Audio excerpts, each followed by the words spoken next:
I just want to say it's an honor to be with you here at the Aspen Ideas talk to talk about climate change and how we're working to tackle it at the Bezos Earth Fund. But first, I want to tell you a little story. I recently wrote a children's book. I'm very excited about it. And it's built around a simple, yet I think very profound concept. It's about a young fly named Flynn, who is a little rambunctious, very curious, not so good at school. Not sure who that sounds like. I don't know. One day, Flynn's curiosity lands them in an unexpected place inside a rocket capsule moments before launch. Now, the door seals shut, the engines roar to life, and suddenly they're propelled into orbit, thus inspiring the book's title, The Fly Who Flew to Space. Now, floating through the vastness of space, Flynn gains a new perspective on the wonders of our world. But the most significant revelation comes when Flynn gazes back at Earth. In that moment, mesmerized by our planet's beauty, Flynn comes back changed, wanting to save the planet. Curiosity is a powerful force and often leads to incredible discoveries. Okay, stay with me on this one. Here's a good example. Look right here, that's Jeff. I don't know if you guys know him. It's a younger Jeff, marveling at an inventor's ability to see the world differently and to invent something no one else ever imagined. Here's an example. This woman is named Mary Anderson. And Mary invented the windshield wiper. Let me get Mary's paper out here. Oh, well, I don't know the story well enough. But Mary this was around 1913, and cars didn't have windshield wipers. In fact, when it rained, people would pull off to the side of the road, and they would take a rag and clean the windshield off, and they'd drive another mile and repeat this process. And they thought nothing of this. And Mary, looked at this, and she said that it's ridiculous, and that there must be a better solution than stopping every so often and cleaning off your windshield with a rag. And so she invented the windshield wiper, and she was roundly criticized that this was a ridiculous thing, and people had all sorts of reasons why it wouldn't work, primarily that it would be a huge distraction for drivers to have this thing going back and forth in front of them. But she persisted, and this happened very quickly. Within 10 years of her invention of the windshield wiper, they were standard equipment on all cars. So it was one of these things that, and actually, even though people poo-pooed it, once they tried it, they're like, not having to stop every mile with a rag, it's actually a pretty good idea. And so Mary definitely got the last laugh. Okay, issues like deforestation and global warming are way more complicated, I get it, than a wet windshield. But you get the idea. It's not just about solving a problem, it's also about reimagining our interaction with the world. We need to invent our way out of climate change, and we're gonna do it. Here's another story, and I don't want to date myself, but I'm about to. Let's just say if you were a kid of, let's say, my generation, you might remember this one. Now, this is me with my sisters when I was about 8 years old, growing up in Albuquerque. And about this time, I remember we were learning about the ozone layer's depletion. And for kids back then, and probably adults, it was actually really scary to hear about this. But guess what? You don't hear about that anymore. You want to know why? Because there was a global response leading to the Montreal Protocol, which served as a beacon of innovation and collective action, and also hope. The companies that had been the cause of the problem worked to provide a solution. Government, civil society, and especially the private sector rose to the occasion. And that showed me, even as a young girl, that together we could mend the sky. Curiosity and inventiveness are alive. Everyone in this room has it. All of us here have that spark, that resolve to turn an idea into reality that uplifts humanity.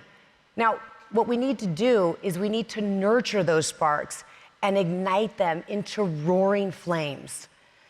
This inventive spirit is at the heart of what we're supporting at the Bezos Earth Fund, and I'm super proud of this. Inventors love to solve real problems, and the answer usually begins with a question. So, for example, how do you find and measure the thousands of methane leaks happening all over the world? I don't know if you know this, but think about it. Methane has caused 30% of global warming. So, how are we going to fix it? This is how. We're going to start right here with MethaneSat. It's a game-changing satellite we support with the Environmental Defense Fund. Now, before MethaneSat launched into orbit just last week, it just happened. It was so exciting to watch it go up in the air. We weren't able to see the big picture of where and how bad the methane leaks are. But because of the brilliant minds who figured out a better way, we now have innovative technology which we can see and measure leaks like never before. It's actually incredible. And we're really proud of this data because we're going to make it free for everyone, which is good for those working hard to cut their emissions.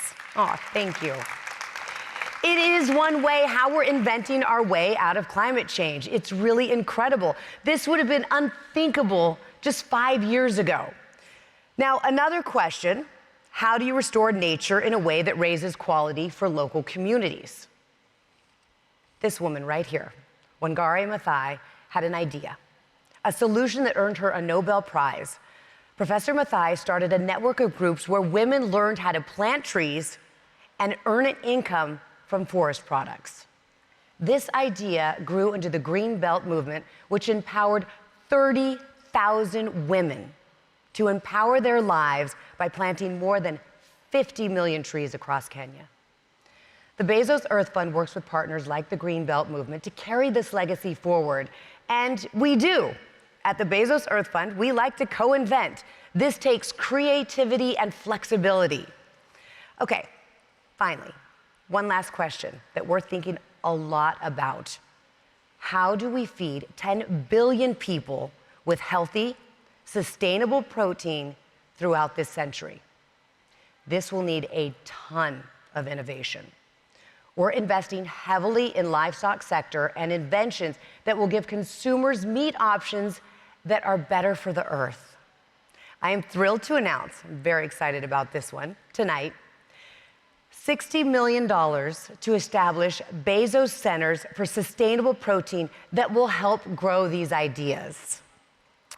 Their inventions will make plant-based lab-grown meats cheaper, healthier, and tastier.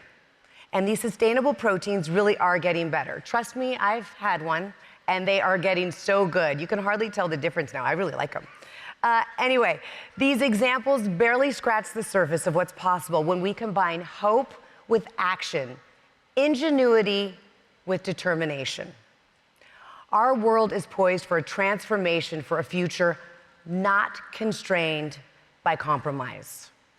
Solutions to our greatest challenges often come with the quiet persistence of those willing to question, reimagine, and innovate.